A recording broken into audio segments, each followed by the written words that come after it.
So Peter, it was about 6 years ago, and I was giving a talk in Slovakia where I'm from as well, by chance, and you came to me and you told me you are having this company, you started.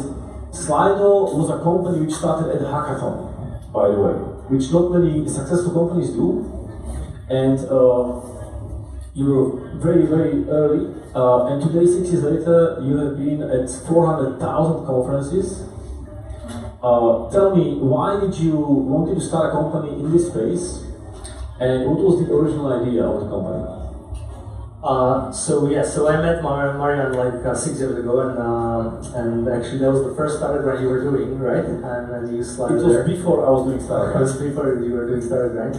So we actually started Slido during the startup weekend in Bratislava, and we didn't want to start a company. I was working for Google at the time, and I was teaching at a university, and the original idea was, as I was teaching, I wanted my classes to be better, so I was giving my students like a small pieces of paper where they could give me feedback, and a colleague of mine from Google, he did a guest lecture for my students, and he told me, I gave him the feedback afterwards, it was great, and he told me, why do you use paper for that, like just build an app, you work for Google, right?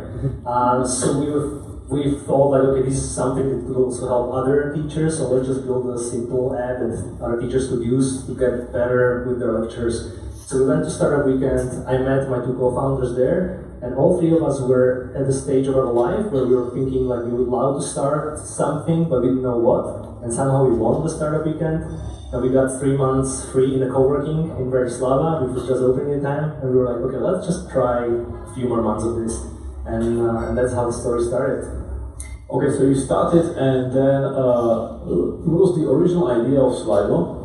So from the beginning, the mission was to help people get the most out of joining a presentation, lecture, reading like this one. But the original implementation was like instant feedback after the lecture. So originally we would have a discussion here without you guys having any chance to ask us a question. And at the end we would ask you like, okay, how did you like the conversation? And that was it.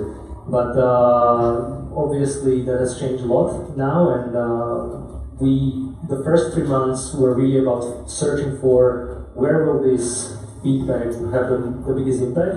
And I was lucky that one of my colleagues from Google introduced me to a conference organizer in Bratislava who liked the feedback idea, but they told us like, the feedback is cool, but what if people could also ask questions at the conference? Could you build that for us? And then I think they also did a live feedable. And we were like, sure, if you will use our feedback thing, we will build whatever you want.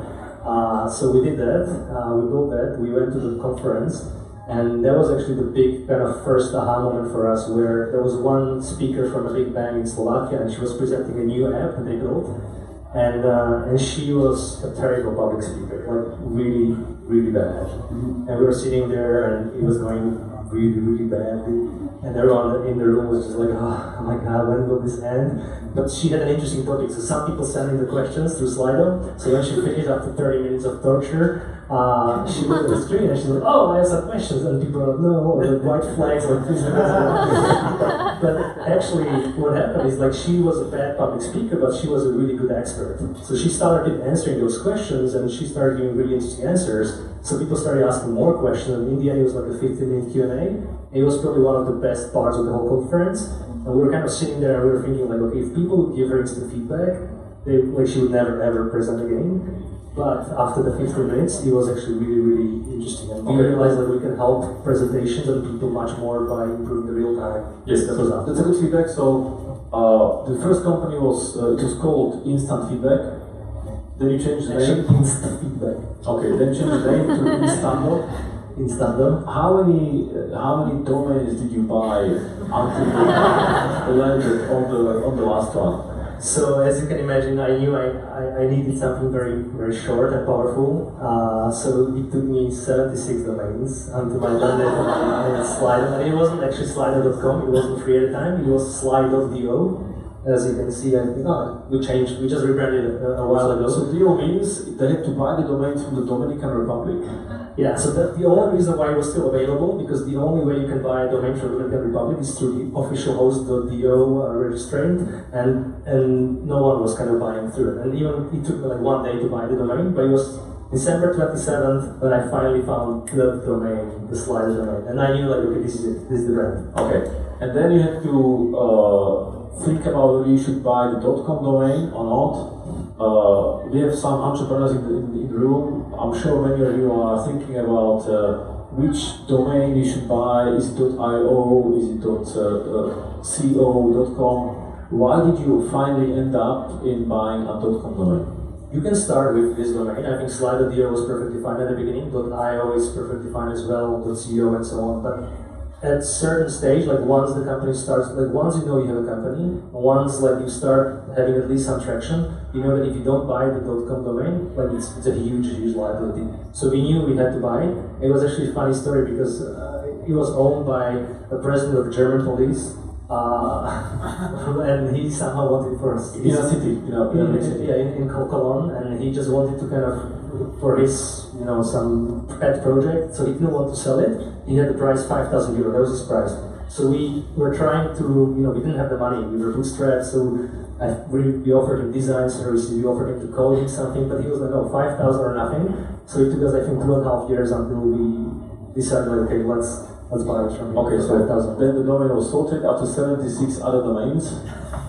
You have the company, and let's talk about features, because the first part, I like to talk about the product market fit, which is not easy.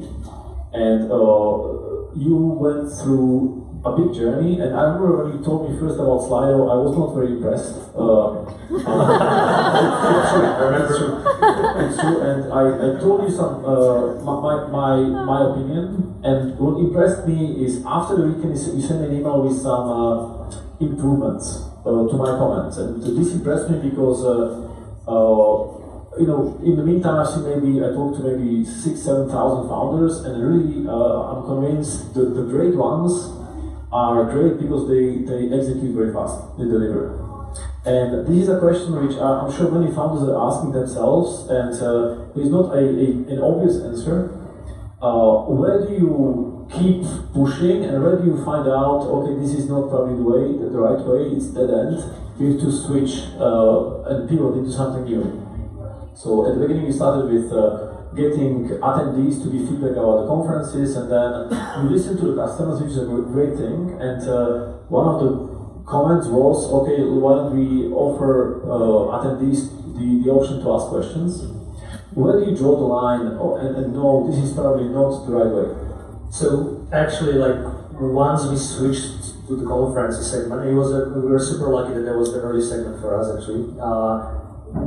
Many people gave us the feedback like you guys are pivoting too much and you should stick to like the original plan and so on, like you need to stick to the original plan. But for us what was really important was not the original idea, the original product, it was really the original mission, like why did we start Slido? And it was from the beginning about helping people get the most value out of joining that presentation meeting. So we knew like whatever we build that's contributing to this one, that's probably the right thing. And then you just like really try to talk to customers, be there with them. Why I said the conferences was a great segment for us, because it forced us, with the first customers, it forced us to actually be there in person, manage Slido for them, to actually see all the pains and see the whole experience, like really feel it yourself, and that gives you incredible insights. Okay. The struggle with the instant feedback was that the speakers, they didn't want us at the presentation, right? So you had no idea what happened there. But with the first dozens of conferences, I was there every time. I was sitting in a row, I was managing Slido or helping someone manage Slido, and those insights that you learn by actually really using your tool are just priceless, and you knew exactly what you have to do. So I like Slido because Slido is an opportunity for people who are not always extroverts. Some people are introverts, they don't want to raise their hand and stand up and speak in front of lots of people. They can conveniently go and ask questions. By the way, you can do it as well. If you go to the link, slido.com, you can just ask a question. And I promise the top questions will be answered, we'll answer them. So feel free to keep asking if there's something which you think we should ask. Peter, we'll answer that. And so you have these options, and you listen to your customers' feedback, and I'm sure you got lots of options of what to add into the product. Tell us about how you're adding features to the product and what actually ended up being there today. So, yes, like the conference is obviously like they had a lot of needs, right? Like as you know, like if you go to any conference right now, you download the mobile app, and there's like just so many things in there. So all of those things, we received that feedback, and we actually built quite a few of them. So after the first year, we had like really good agenda. We had networking, we had like sponsors, we had like so many different features because we wanted to make sure kind of that some of the clients, like especially the big names, they would be using us. So we were running like a conference for SAP in Bratislava, and they gave us like, okay, if you do these 3 things for us, we will use you. So really at the beginning we were a little bit more opportunistic, but afterwards you see like which of those features are really bringing value, which of those are really helping the attendees, and which of those are actually just creating like a visual smoke, visual mess for people, so they can't like really use the tool properly. And in the end, it ended up like we removed quite a few features. Which features are smoke, and which had you removed? So we removed basically everything that's not connected with real-time interaction. So Slido, for example, we still have the agenda, like some people use it, but we removed the networking. We removed like you could have like files in Slido. You could have like Twitter and show like Facebook comments on Slido and so on. Like you had different things which were interesting for the conferences use case, but were not really helping the I understand. I give one example. About 4 years ago, we hosted here in London all 3 founders of Eventbrite. How many of you do not know Eventbrite? Raise your hand. Everyone knows. And so we had all 3 founders, and we had Kevin and Julia, who is now the CEO. And I remember you there, and that's where you met Kevin, the CEO, and he's today, by the way, your mentor, right? Your advisor. And Kevin, he's a great guy because as an angel, he invested in about 5 unicorns, big companies like Airbnb and so on, at the seed stage. And I remember when we were talking to them, Julia, who is now the CEO, said, "I love this. What is this product? This Slido is amazing." So they immediately knew the value of that. And I remember soon after you charmed them with Slido, and you managed to convince them to do a partnership with Slido and integration. Tell us about the experience and where is it today? So actually, like they were just launching a platform for other tools to build on top of them. So it's not that they build an integration with us; we build an integration with them. And to be honest, instead of it being a success story, I think it was actually one of our fails. Like many failures that we did during those 6-7 years. And the reason was like Eventbrite was huge already at the time. We loved the product, we loved the founders, we loved their story. We wanted to build an integration, and that's the wrong motivation to build it because we didn't have a clear problem that the integration would solve. So we actually ended up building an integration which was not like, it was cool, it worked. When we showed it to people, they were like, "Oh, this is cool." Why did you do it? We did it because we thought Eventbrite could be a good kind of growth channel for us. So it was not for the right reason. And it wasn't. The way we built it, it wasn't. Maybe there is a different way we could build it that would be more useful for the users. But the way we built the integration, we thought like, okay, let's just build an integration that would be cool and interesting, but it was not in the right time. Like when you're creating an event, you're not yet thinking about live interaction. And when you're doing live interaction, the event is already created and you have no reason to go back to Eventbrite for that. So there was no kind of clear user journey that you could add value to. So it was a big failure on our side, and we learned from that whenever we do integration with partners like that, so we built integration with Slack, we have integration with Google Slides now and so on, we always focus like, okay, what is really the value that this integration can bring on top of using the two tools. Okay, what is your most successful integration today? It's probably still Slack, but the Google Slides one we released like a few months ago. That's growing the fastest. That allows you, if you use Google Slides, it allows you to basically insert a slide directly from the Google Slides. So you don't even have to leave Google Slides at all. You can really just add the Slido polls, questions directly from there, and that's what we want to achieve. Like for you, the experience is so seamless that you almost forget you use two tools. Okay, I agree. This is one of the very important points in terms of you do something, you need to really quickly look into how successful it is, and if it's not, you have to think about is it worth having in there, and it's gonna mess up the code, it's gonna defocus the company. And great founders, every time they add a feature, you should think about removing one feature. And this is something which I noticed at Slido that they do it, and because if you don't do it, the focus will be lost. And that's why I like Slido, because this is something useful. Now, we have a question here from T-Dog. How did you acquire early customers? But before we do that, let's talk about first what is product market fit mean to you? Tell us your opinion. So, product market fit is really like when your product is solving a real need for users. That's really what it's all about. And many people argue about it, and probably, how many of you know Superhuman, the email kind of tool? So it's pretty popular right now, and the founder of Superhuman wrote a really nice kind of blog post about how they were searching for the product market fit. And there's this nice proxy, because once you have it, you know it. Everyone tells you, like, once you have product market fit, you start growing like crazy, you have it. But how do you find it? That's the really tough question, right? So what they did, they've been building Superhuman for 2.5 years, and what they did is they were asking the early users, like, how disappointed would you be if there would be no Superhuman? And they had 3 options: very disappointed, somewhat disappointed, and not disappointed at all. And the product market fit kind of proxy is if you have 40% of people saying they will be very disappointed, that means that you are hitting that kind of product market fit threshold. And we've been actually using it for the Google Slides integration. It's a pretty good North Star for the team on which to iterate. It's a very good answer. What I noticed in many startups, they try to run before they can walk. And it's usually always coming to bite them at the back later on. And I can tell you when you don't have it. So for example, when many startups, they want to raise funding and spend a big chunk of that on marketing, on Google ads and Facebook ads.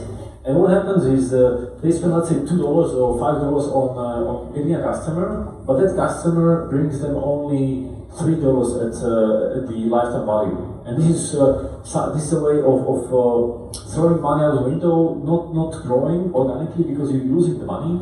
But once you have product market fit, then each new customer can bring you other new customers organically because they are happy with the product, they love it. So then you kind of have the growth curve where you can start running. And if I can add to that one, like, actually product market fit is not like a universal piece. Like, it's not like you have it, then you have it. Like, actually for us, we had it once we kind of found it with the Q&A and the polling, like live interaction. There were certain types of events that it was product market fit right away. It was perfect. But for example, from the beginning, like, we had some goals, like, let's say being used by South by Southwest or being used by World Economic Forum, like those really big conferences. And we thought like we had a product market fit. We were totally wrong.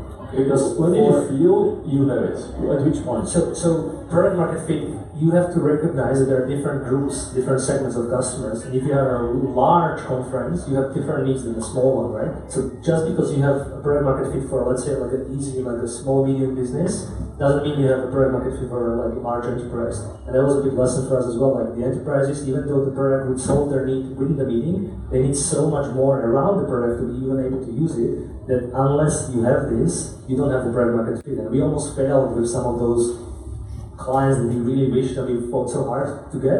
Okay. We almost failed because we didn't know some of those pitfalls. Great. So next question, the one I already mentioned from Kellogg. How did you acquire the early customers? Let's discuss first the free ones, and then let's go to the paid ones. Yeah, so Slido is a freemium model, so anyone can come to Slido and start using the basic version. And for us, it's like a live interaction, like the ability for people to ask questions should be almost like a basic human right. So we don't ever want to charge for that. But obviously, you need to survive somehow. So we have like the paid versions that clearly distinguish customers. And in the beginning, it was pure hustling, just pure hustling. Like that's how you get the first customers. Like you have to like just go there, even offer it to them for free. Try to really convince guys like Marianne, reply to them after weekend, like, yeah, we fixed the crazy idea you had. You fixed it. It was impressive, but was okay. But then I used it at our events, and at the first ever startup guy here in London, we had the founder of Halo Cap, which at the time like a world's famous company, and I was really surprised that over half of the audience used Slido. And then I called Peter and told him, hey Peter, if you give it to us for free, to Startup for free for life, I'm gonna tell all of my other directors to use that. And you agreed, kindly.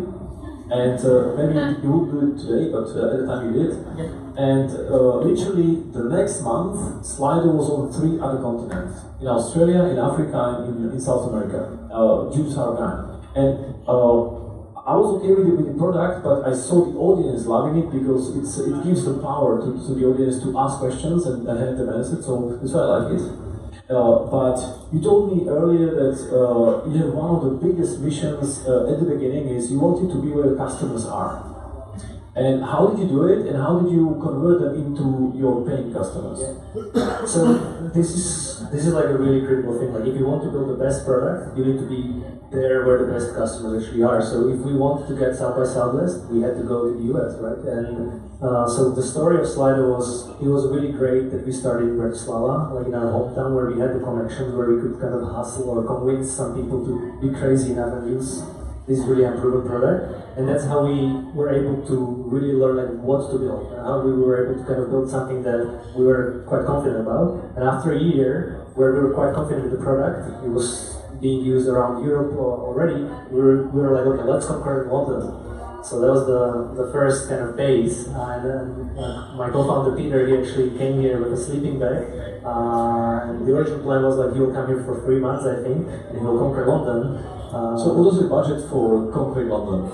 A Ryanair ticket, and he was literally sleeping in a sleeping bag at the floor in one of our friends' houses, and he slept there for 2 years. So what's the total budget to conquer UK? So obviously it's increased significantly. Like the key moment in the UK kind of expansion was actually an industry conference a few months after Peter came here, where we had like almost zero traction. He was getting pretty depressed. But there was an industry conference, and we had like I think 20,000 or 30,000 in the bank at the time, and the sponsorship cost like 5,000. And we were like, okay, are we gonna bet like 20% of the company on this one conference? So we did. It was the best thing we could do. Like we went there, and literally like a week before, there was one guy that Peter met, like a professor that Peter met here in London. He was a professor of event management. And he wrote, after he met Peter, he was really excited about the tool, so he wrote an article about like how audience, always when they ask questions through the hands, like how it's really not the most efficient. And the next day, the CEO of the venue where the conference was happening wrote him like, oh, this was such a good article, I totally agree. So he connected us with the CEO, and we met him the day before the conference, and he actually gave us a pretty big shout out during the conference. And before the shout out, there was no one at our stand. After the shout out, there was like a huge line of people like at our stand, and that was like really the big kind of aha moment where we started having the first few customers here, and then the brand, the trust started. So that's the UK. Let's go quickly about the South by Southwest, because obviously the biggest customers here are, WeWork, Forum, South by Southwest. How do you get South by Southwest as a customer? So South by Southwest was always for us like, it wasn't so much about, for us it was a proof like if we can really handle South by Southwest, if this conference, which like 6 years ago was the mecca for startups, if we can get there, if they would use us, that's like the ultimate testament that the product is really good. So for us, it was almost like, proof that the product works. So at the beginning, it was my first trip to San Francisco. Actually, I went to the Startup Grand Global Conference there. I had 0 meetings scheduled. I really went blindly, and I knew like, okay, I need to hustle there. I need to build some connections. I met like 2 people, I think. Well, 2 potential clients. I don't know if I closed any at the time. But I was super lucky that I went to San Diego, and there was a small local pitching event. So I just pitched Slido, and a lady came to me afterwards. She told me like, well, this is so cool, like I have a session at South by Southwest, can I use it there? I'm like, yeah, sure. And I was supposed to fly actually back home to Bratislava like a week before the South by Southwest, so I was thinking like, should I rebook my tickets?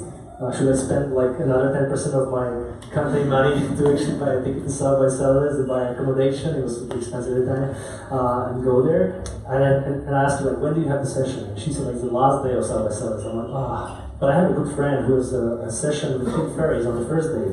I'm like, oh, you think she could use Slido? And she was like, oh, let me connect you. So I called her like 20 times, and in the US, you leave voicemail. But I called and called, and never, in Europe, you don't leave voicemail. So afterwards, she picked up, she's like, what's going on? What's happening? I'm like, don't worry, I'm this guy from Slido. And she's like, why are you calling me like this? But somehow, I don't know, like, I was desperate. I convinced her to actually use Slido and start buying. So when she agreed, I bought the ticket, I rebooked my flight, and I went there. And the goal was literally like, okay, I'm there. There are so many speakers who are tweeting about their sessions, they're asking for questions through Twitter. Let's just reach out to them, let's just get some more people use Slido to get the most out of it. And in the end, we ended up with 8 sessions using Slido. Actually, my favorite, one of my heroes, like David Allen, who wrote the Getting Things Done book, he was there. I literally just walked into the green room half an hour before the session, told him, like, David, you're my hero, can you use Slido? And he did. So he, that was the good story. There were also a lot of bad stories there, of course, when you ask like this. But in the end, we had 8 sessions, and I knew, like, okay, we need to get there properly through official one. So then we sponsored this more event they did in Las Vegas. The education guys saw us, they loved Slido, they started using Slido in South SXSW, and then 3 years later, finally, we okay, well, that's how we get good customers. I want to talk to you about some near-death experiences, but before that, I want to ask a question to our audience. Let's go to a simple, let's switch it in Slido. And what we want to ask you is, what do you think is the most popular use case of Slido? And what is the key reason why people use it? Is it either trainings or lectures?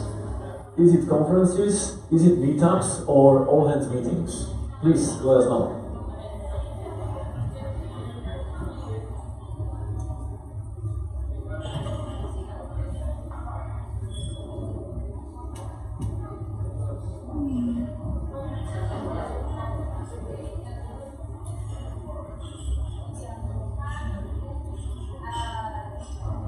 Okay, so the most popular answer is conferences. Peter, what is the answer? Warren? So actually it's all hands meetings now. So conferences was definitely the first big segment that started using Slido, but as people use Slido at the conferences, they enjoy the usage, they saw opportunity to use it also within their companies. So all hands meetings nowadays is actually the biggest we can close the loading. Okay, so it's all hands meetings now. Peter, tell us about in the life of the startup, there always or any company, there always situations where you have crisis and you need to get out. Tell us about 1 or 2 cases where the company was in trouble and you didn't know what to do. Yeah, so actually I have a pretty cool story about the all hands meetings if you want later on. Later on. But so there will be, like if you are starting your company, there will be a lot of near-death moments, and probably like the 2 really worth mentioning are always when the product doesn't work, when it really should work, right?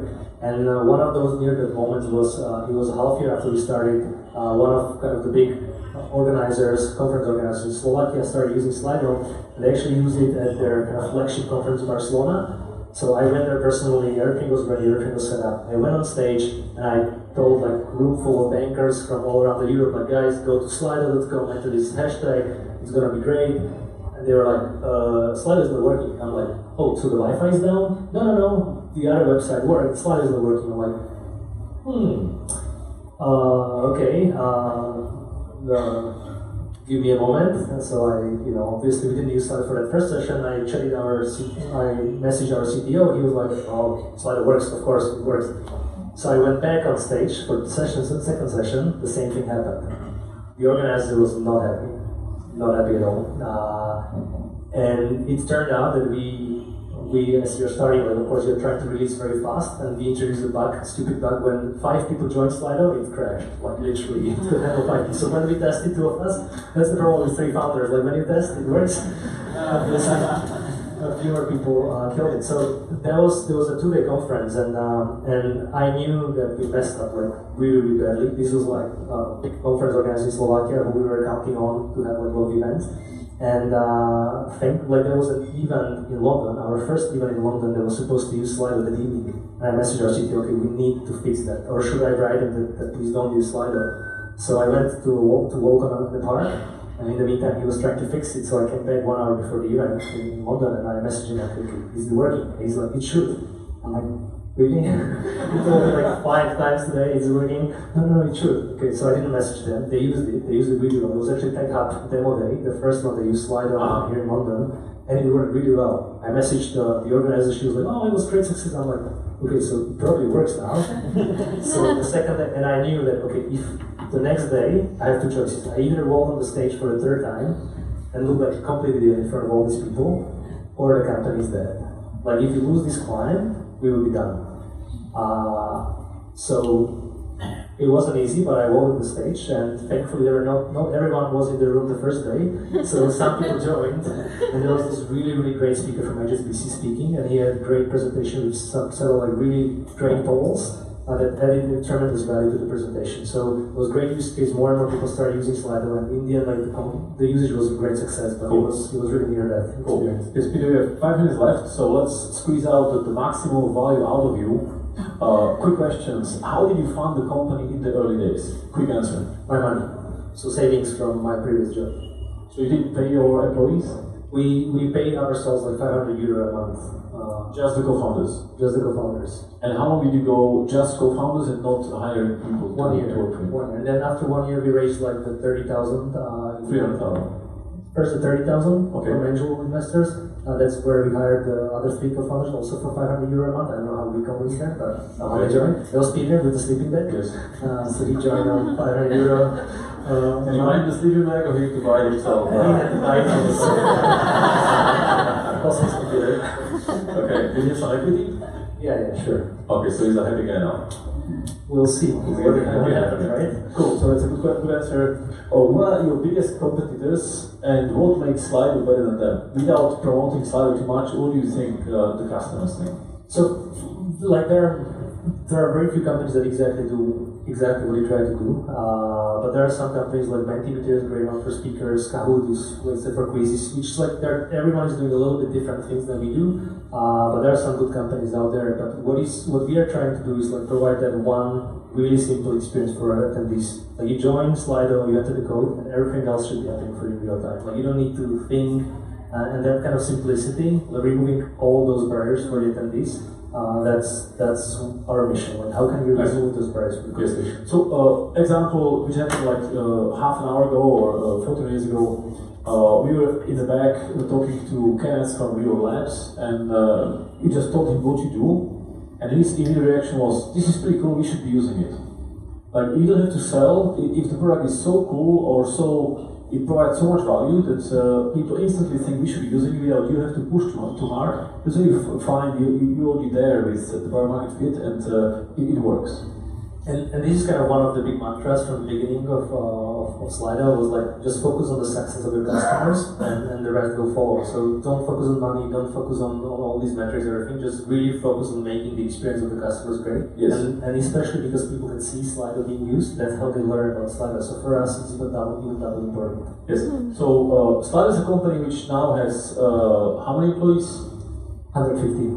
And 2 years ago, how many did you have? 90. And 3 years ago?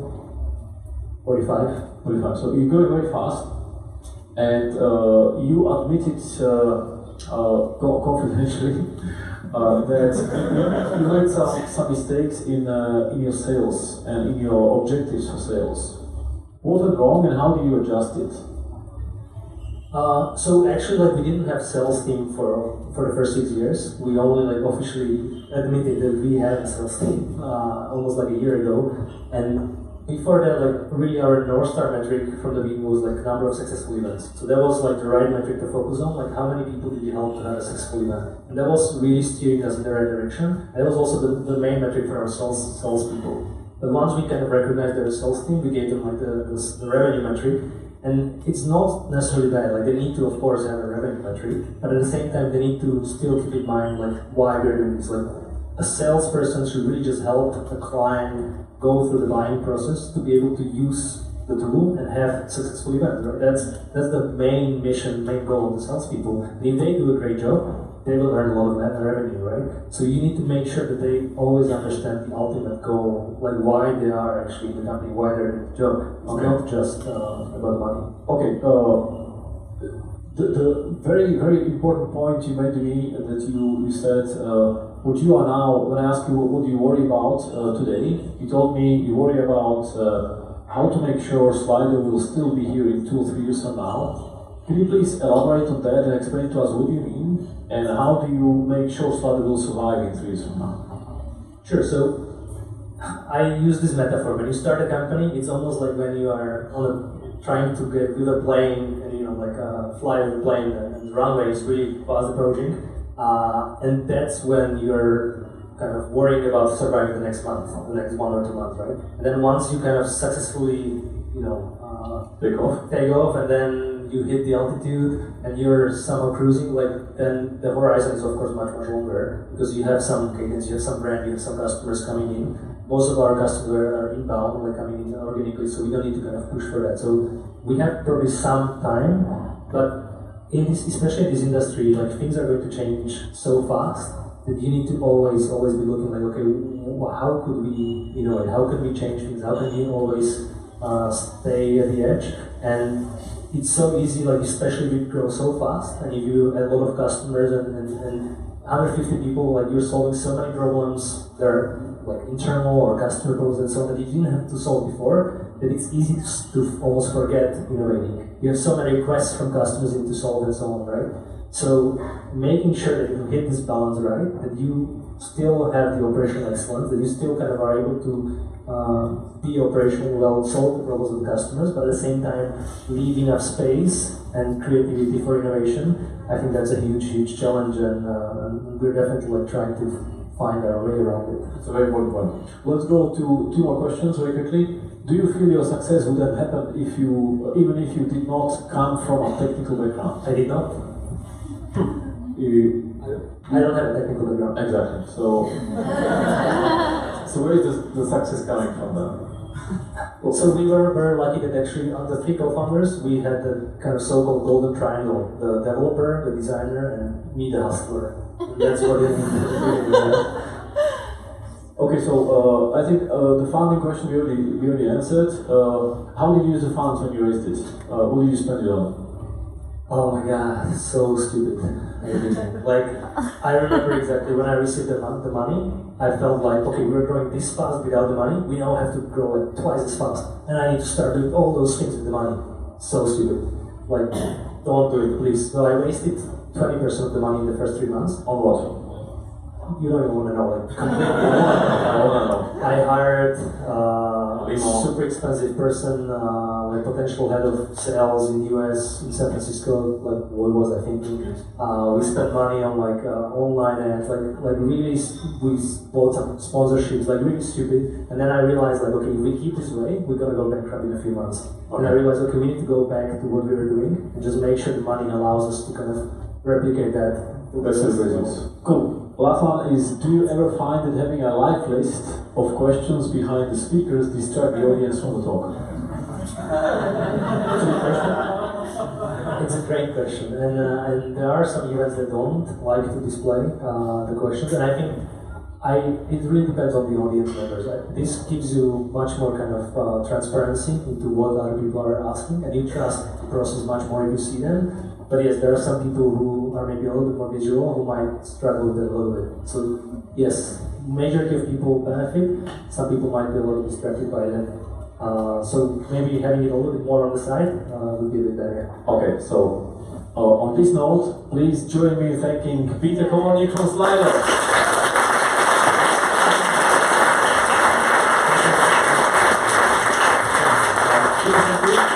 Now we're going to have a talk about investing with Hussein Kanji from Hoxton Ventures and with Kenneth Cyber. Guys, please come to the front.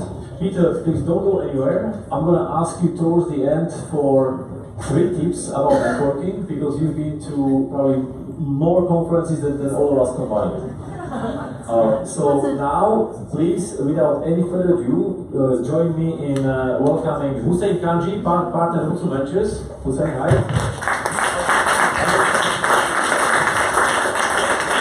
And Silver from WeWork. Thank you.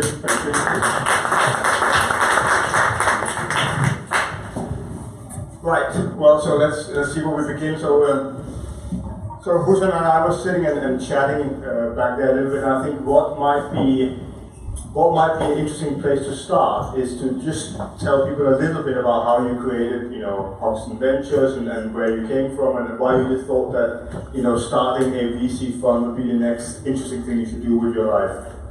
I didn't know any better. So I'm American. I moved here about 14 years ago. I joined a big venture fund here in London, Axel. I spent a few years with them, and then I left Axel, and I saw that there were many more companies being started in the UK, and there wasn't that much in the way of money. Most of my friends had spun off and kind of done their own funds in the US.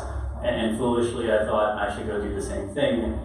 Building a fund is kind of like building a startup, but it's significantly harder to get off the ground because people who give you money aren't really used to writing a check to a brand new concept. They look at historical track record, usually multiple decades of historical track record, so they don't behave like venture capitalists.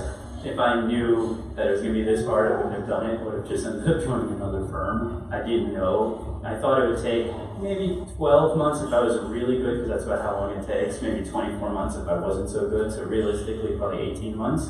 It took 39 months to get the fund off the ground.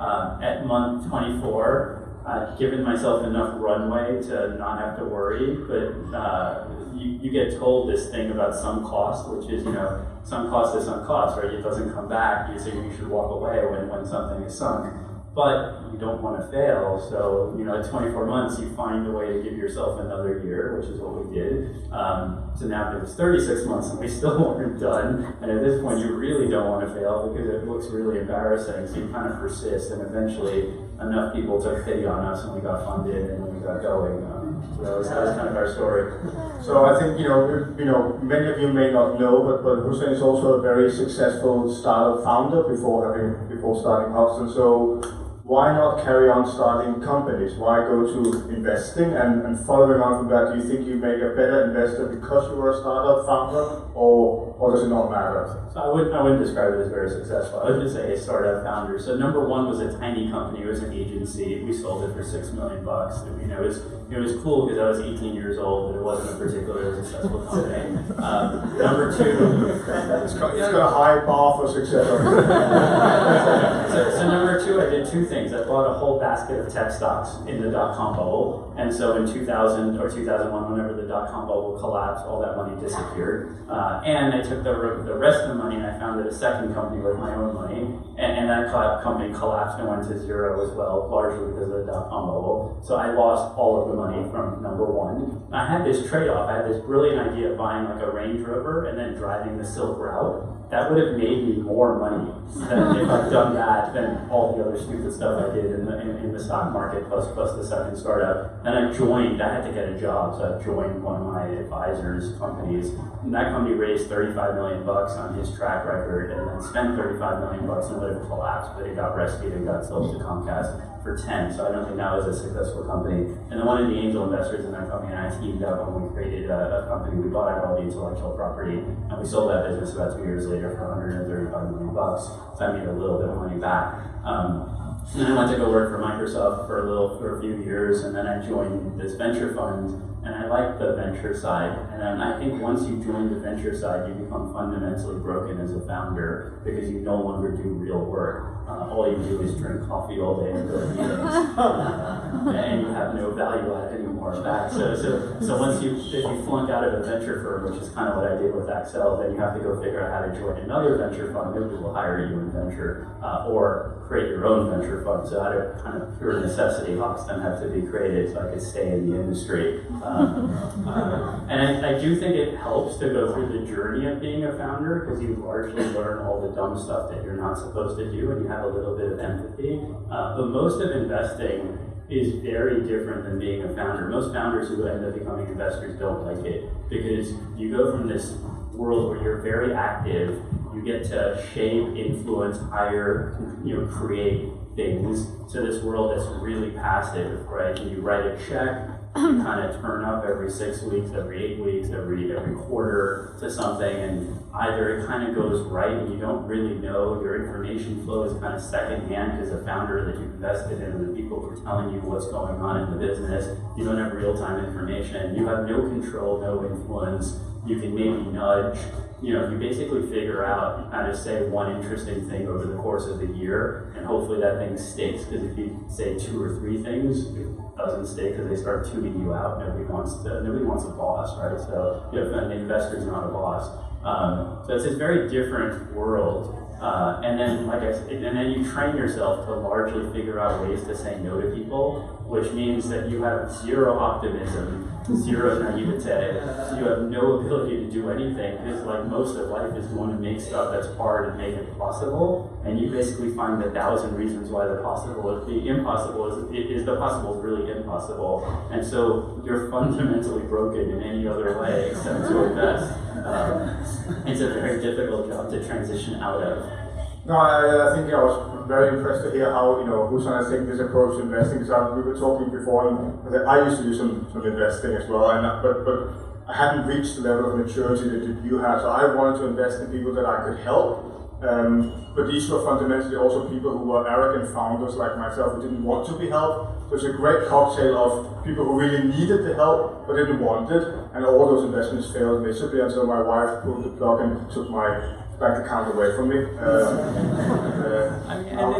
Now I'm here. Yeah, I mean, the fortunate part is they say it takes like $30 million to train a venture capitalist, kind of the same amount it costs to train a fighter pilot, because a fighter pilot will put the plane down at some point in their career. The venture investor will just spend money really foolishly. I'm really, really, really grateful to my old firm for letting me do that with their money versus ours.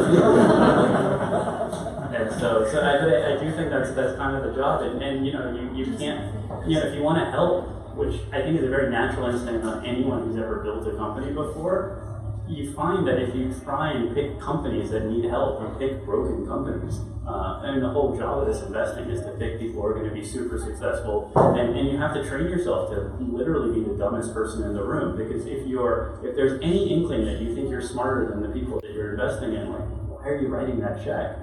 Your knowledge of the industry should be worse than theirs. It should be good enough for you to be able to confidently write the check, but you should be in the situation where you may be wiser than them because you've seen the movie before, but you should be dumber than them. And it's a very, most jobs don't train you to be dumb. Like, it's just not the kind of way the rest of the world kind of works. So this venture industry is like very quirky.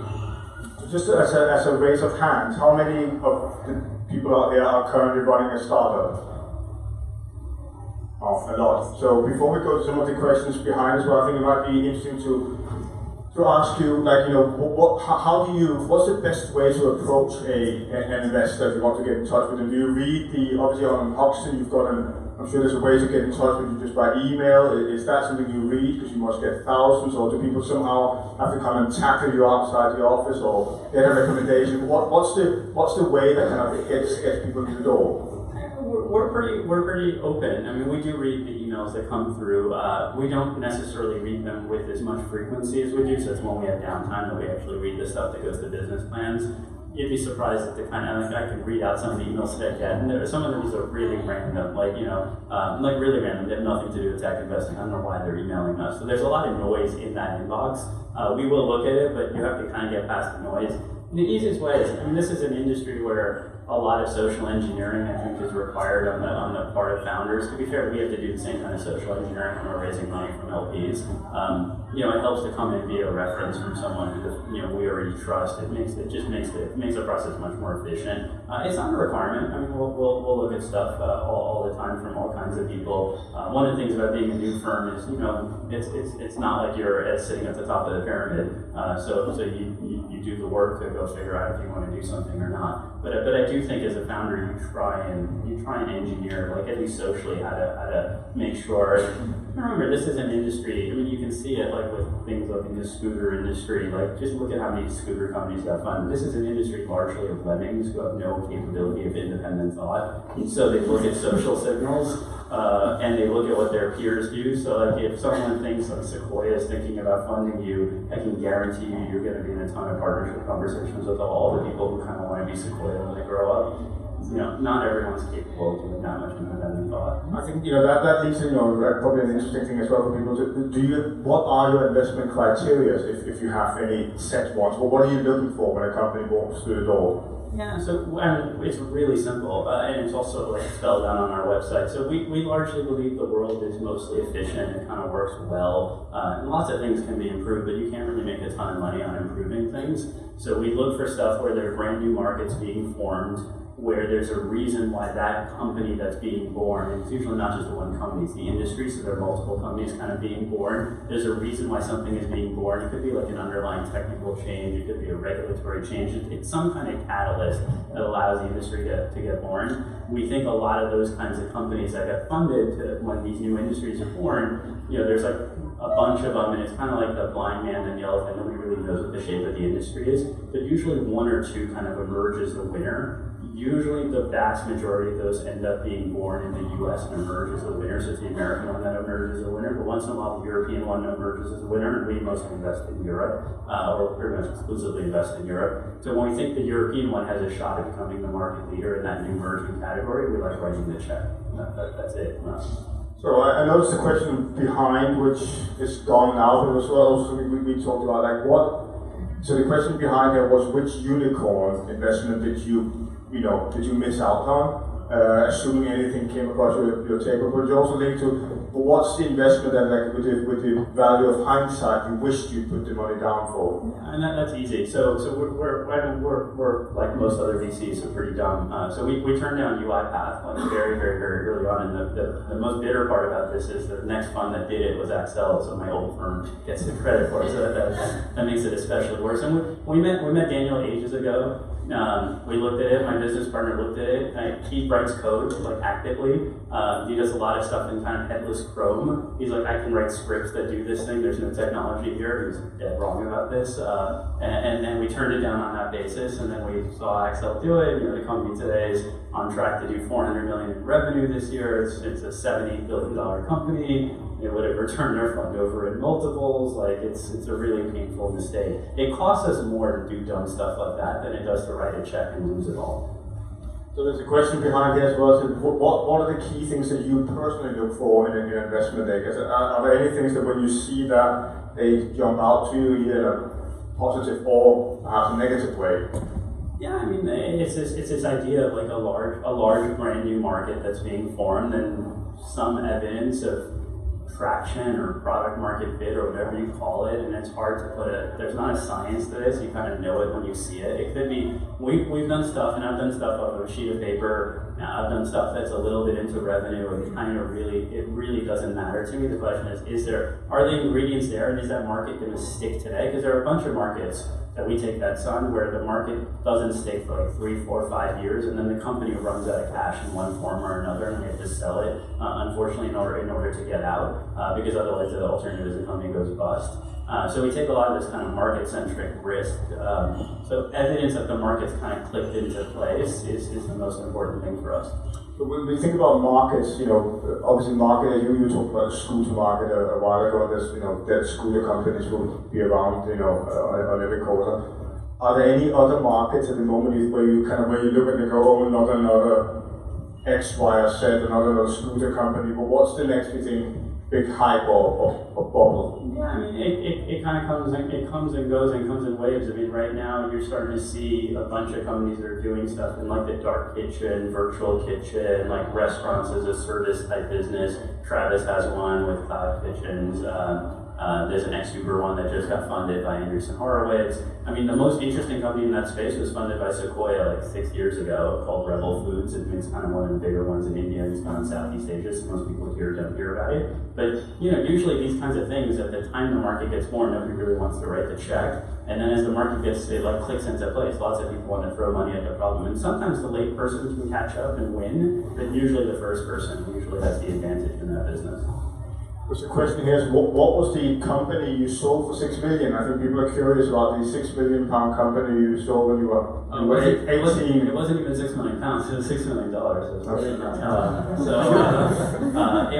was a web design agency. So we set up. So I interned when I was a freshman in college at a web design agency.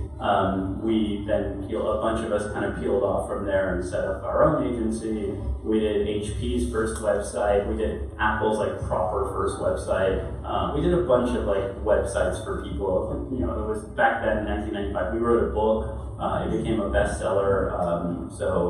And then about a year and a half, maybe 2 years later, KPMG bought that as well as like 3 or 4 other businesses and stitched them all together, and that kind of became their web development practice to respond to kind of client demand.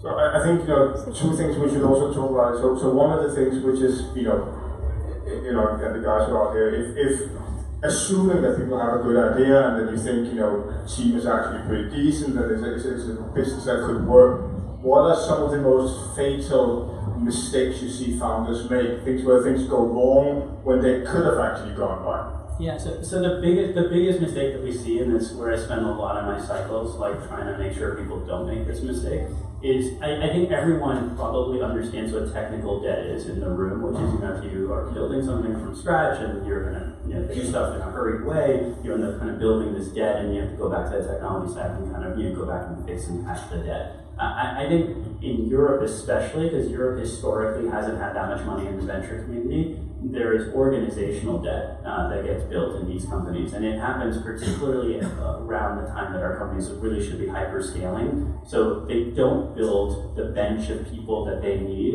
in order to really become a multi-billion-dollar company. We only play for like multi-billion-dollar tech companies. We screw up all the time, so very few of our companies get there, but that's all we play for. And so right around the time that you think the company should be like really stepping on the gas and trying to like conquer the world, that's usually when you realize that the key people that you need in the organization who can kind of scale to that next level aren't there. So then you do a search trying to find those people.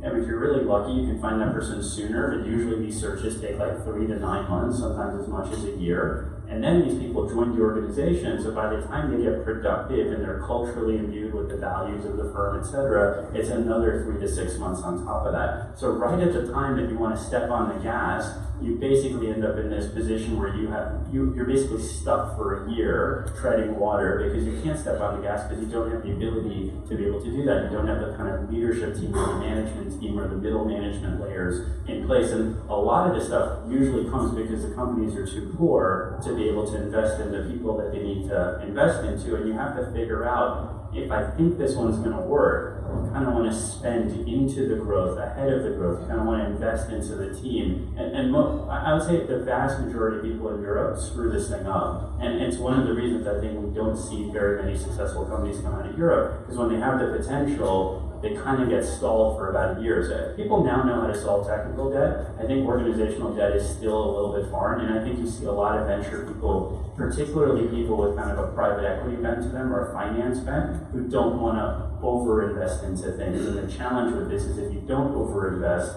you end up not being able to scale. And so if you're in a growth type of industry, you really do have to scale. I think if you have American venture firms in the cap table or on the board, this problem kind of goes away because they understand this, but the Europeans don't understand it nearly as much.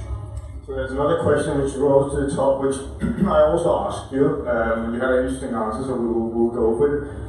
Do you have any red flags? Is there anything where if you think this company is fundamentally could scale, or you're convinced that there's an opportunity, is there anything that could make you go, no, here's a red flag, I won't invest?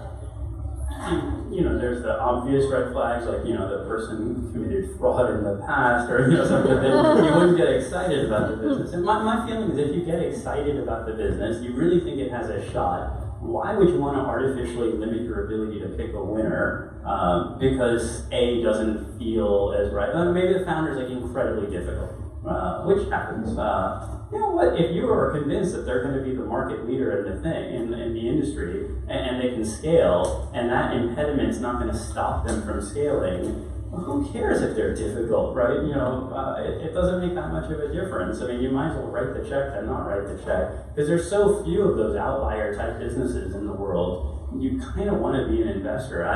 I'm always very puzzled by like folks who decide they're going to specialize in an industry or like really narrow down their constraint. There's so few of these things. Why do you want to make life harder for yourself? Like, these things are rare. So like, when you do see something and the conditions are met, you really do think it's going to scale, write the check. The worst thing that happens is you lose your money. You're not going to lose any more than your money. And if it wins, you might get 100 times your money. The payoff is so asymmetric. You might as well write the check.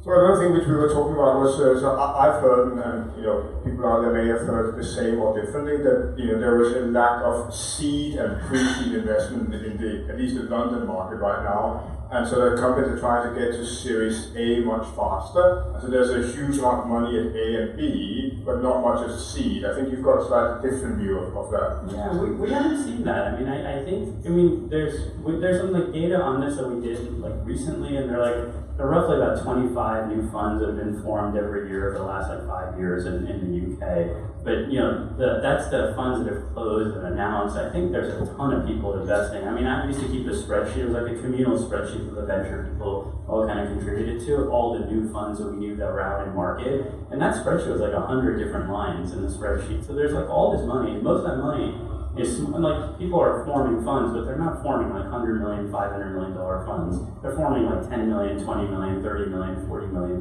type funds.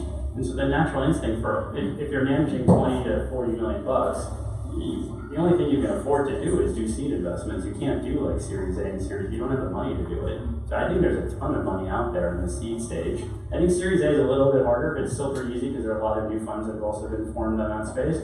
I think Series B is really difficult in Europe. I think if you're a Series B Series B company, and that's like hitting milestones and like has revenue and you're doing like 10 million ARR, you can run an auction and it's a beauty contest between who you want to pick as your investor. But I think if you're one of these things where like, give me 15 million bucks because it's still kind of conceptual, and once I have the 15 million bucks, then I will have a machine that looks like a financial model.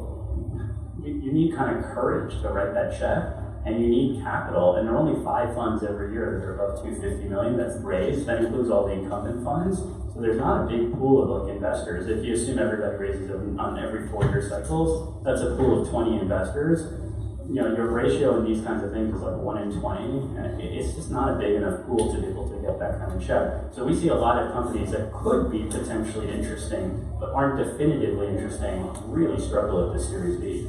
And the other data point is like 70% of the Series Bs right now in Europe are being done by US funds.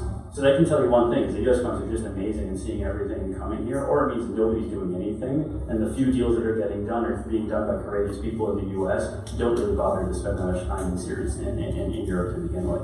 So there's a few questions there, but I think one question which again probably is helpful to people is, do you have how do you value a company? Is it the fact that you always just look for a certain percentage of the company and then you just go, well, this is what you need and I'm going to take 20%? Or do you have any specific methodology of putting a value on the check you're going to write? Yeah, I'd say, generally speaking, at these kinds of stages, it's what I would call numerator-denominator economics. So there's a check that you're going to write into the company, and there's a percentage that you kind of want to own. If you own like 1% of a company, it's not particularly interesting. Market can be anywhere from like 10, and unfortunately, Europe is as high as like 30 for a founder. It's diluted, more expensive here. In the US, it's kind of low. The seed round is like 10 to 15%, and the Series A is like 20% or maybe 15 to 20%. But the numbers are higher on Europe because capital is more expensive here and there's not as much of it.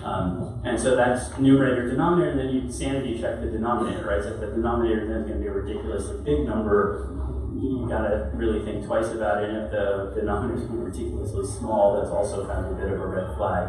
But usually these things, you're putting $2 million in, you're going to value it at like 10, right? You work backwards, it roughly fits within the range. To be quite honest, like whether a company is worth like 6 or 7 or 8, if it's going to become a big company, it really doesn't matter for either party. And that's part of the reason why you have valuation creep in the US, because that's what everyone's realized. In Europe, you find it's weird. You find a lot of rounds getting done at like $1 million or $2 million, and that makes no sense to me. I don't know, there's just less capital, and I don't think people are as good at shopping around for the right capital. We're almost out of time, and if we don't leave in time, Marion will not invite us back, which we don't want to happen. The last question will be simple yes or no. You can answer it in 1 second. People said, did you bring your checkbook? Yes. Doesn't mean you're going to take it out of it.